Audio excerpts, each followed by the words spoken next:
गजेंद्र ने भगवान की स्तुति।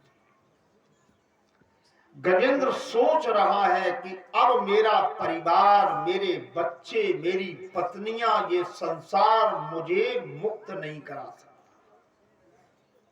तब इसको भगवान की याद आई और इसने ठाकुर जी की स्तुति की है। जब मनुष्य के जीवन में संकट आता है तब उसे परमात्मा की याद आती है। अगर संकट ना आवे, किसी भी प्रकार की विविधता जीवन में न आवे, जीवन अगर विसंगतियों में न पड़े, तो जीव कभी भी भगवान का स्मरण नहीं कर सकता। क्योंकि दुख में सुमरन सब करें और सुख में करे न कोई। दुखानुभूति जब होती है तब भगवान का भी अनुभव होता है। तो गजेंद्र ने स्तुति की, प्रार्थना की है। आइए सुनते हैं कुछ श्लोक।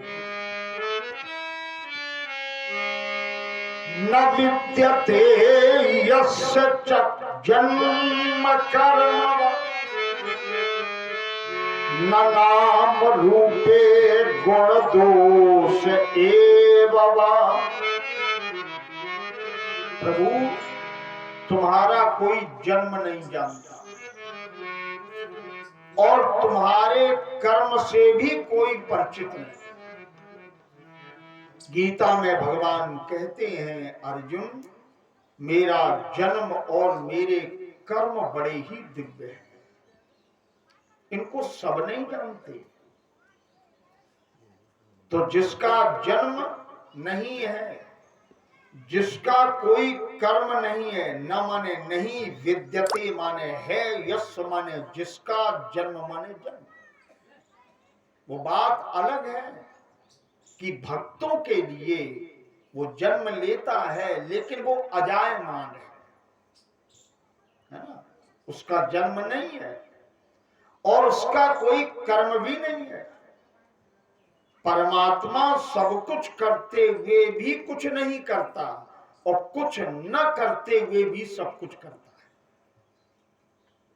कर्ता होकर के अकर्ता, अकर्ता होकर के कर्ता, भोक्ता होकर के अभोक्ता, अभोक्ता होकर के भोक्ता। कर्तुम अकर्तुम दोनों प्रकार के कर्म करने में जो समर्थ है वो ईश्वर है। तो गजेंद्र कह रहा है, तुम्हारा जन्म नहीं, तुम्हारा कर्म नहीं, और न तुम में कोई गुण है और न तुम में कोई दोष है। लेकिन फिर भी संसार को चलाने के लिए, भक्तों को लीला दिखाने के लिए तुम पृथ्वी पर आते हो, अपना रूप भी बनाते हो, चरित्र भी करते हो और भक्त आपके चरित्रों को गाकर के भवसागर से पार होते।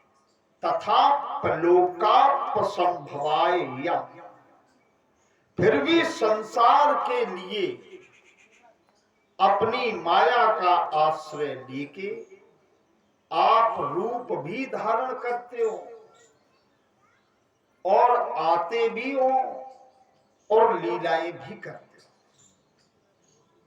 एक श्लोक और बहुत अच्छा है, 29 श्लोक है, और जो गजेंद्र मोक्ष का पाठ करता है वो मुकदमा के या ऋण के बंधन से मुक्त हो जाता है। केवल आपकी आस्था, आपकी श्रद्धा होनी चाहिए। ये श्लोक मुझे बहुत प्रिय लगता है।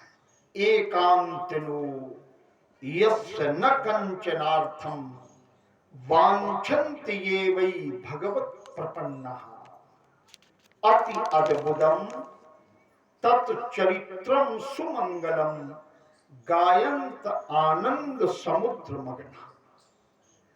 प्रभु, आपकी भक्ति का स्वाद जिनको लग जाता है वो एकांत में चले जाते हैं। न कंचनार्थम, स्वर्ण और धन की इच्छा नहीं करते। संसार की कोई वस्तु प्रभु तुमसे नहीं मांगते, लेकिन मांगते तो हैं क्या? वांछन्ति ये वही भगवत प्रपन्नः, आपकी प्रपन्न भक्ति मांगते हैं।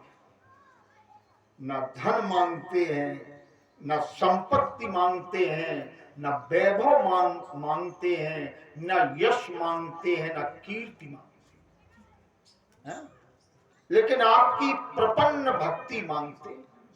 देखो मैं यहां एक निवेदन करूं, भक्ति अगर मिलेगी तो ये सब तो मिलेंगे। एक उदाहरण से समझ लो कि अगर यहां से कानपुर जाना है तो रनिया, भौती, सचेंडी और किसान नगर ये तो मिलेगा ही, है ना। तो जिसको सहज स्वाभाविक मिलना ही है उसको मांगने की क्या आवश्यकता। उद्यम करोगे, कर्म करोगे तो प्राप्तव्य आपको प्राप्त ही होगा, उसको कोई नहीं रोकेगा। तो भक्त कुछ मांगते नहीं है, क्योंकि भक्त जो कामना करता है वो भक्त के चरणों में आकर के प्रभु समर्पित कर देते हैं। पादुभ्याम श्रेयः, भक्त के चरण में लक्ष्मी निवास करती है। प्रेम से बोलो राधे। गजेंद्र कहता है एकांत में चले जाते हैं, कंचन धन स्वर्ण संपत्ति नहीं चाहते, लेकिन आपकी प्रपन्न भक्ति चाहते। प्रभु अति अद्भुतम तत्चरित्रम, प्रभु आपके चरित्र बड़े ही अद्भुत हैं, अनोखे हैं, विचित्र हैं, और तुम्हारे चरित्र जीवन में मंगल करते हैं। रामचरित पढ़िए तो कलिमल हरण मंगल करण तुलसी कथा रघुनाथ। भगवान की कथा, भगवान के चरित्र जीवन में क्या करते हैं? मंगल। और मंगल नहीं, भागवत में तो दिया है सुमंगलम, सु उपसर्ग लगा है, सुमंगल करते हैं। गायंत आनंद समुद्र मग्न, आपके भक्त जिनको आपकी कथाओं का स्वाद मिल जाता है वो आनंद के समुद्र में डूब करके आपके चरित्रों को गाते हैं। डूबे समय कोई भवसागर में डूब रहा है और डूबता भक्त भी है, ये नहीं कि भक्त ना डूबता, लेकिन भगवान का भक्त भगवान के चरित्र के समुद्र में डूबता है, और सामान्य व्यक्ति संसार के विषयों के समुद्र में डूबता है। अंतर केवल इतना है,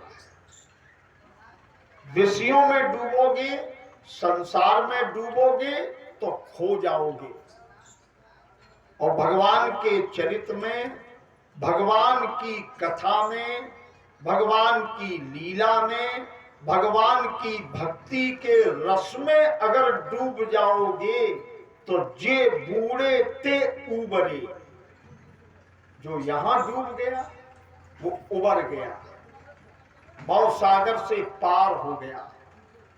और जो जगत के प्रपंच में, है ना, जगत के व्यवहार में डूब गया वो तो कई जन्मों तक फिर भटकता रहेगा। प्रेम से बोलो राधे राधे।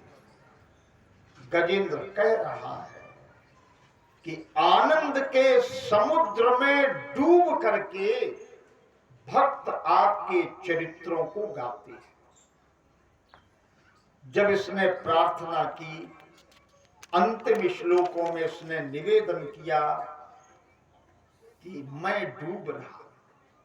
एक छंद मुझे लगता है कि 5-7 वर्ष पहले ठाकुर जी की कृपा से बन गया था। अवसर आपत्ति का आता जब जीवन में तो दुनिया के सारे सहारे टूट जाते हैं, अपने ही विश्वसनीय करते हैं विश्वासघात, अवनि और अंबर के सहारे छूट जाते हैं।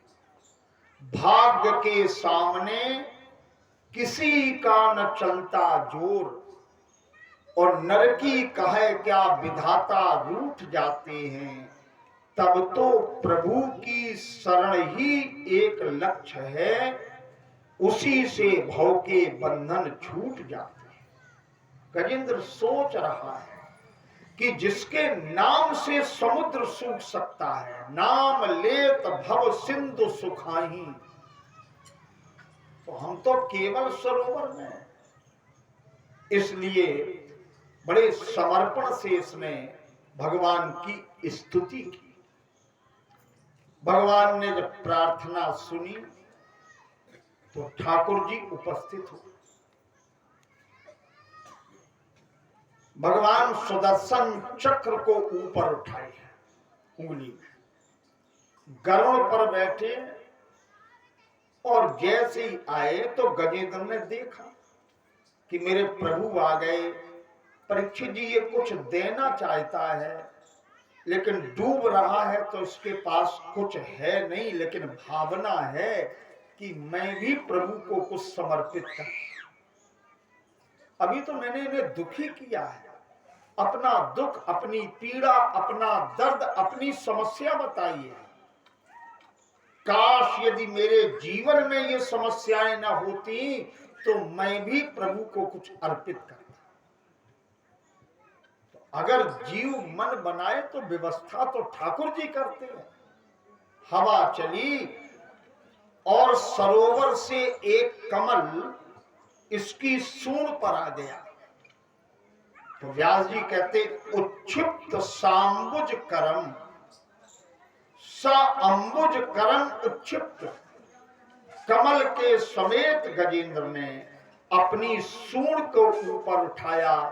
नेत्रों में प्रेमांबु है, हृदय में समर्पण है, भावुक है, डूब रहा है, कोई आश्रय नहीं है तो तन्मयता है, और कह रहा है नारायण अखिल गुरु भगवन नमस्ते।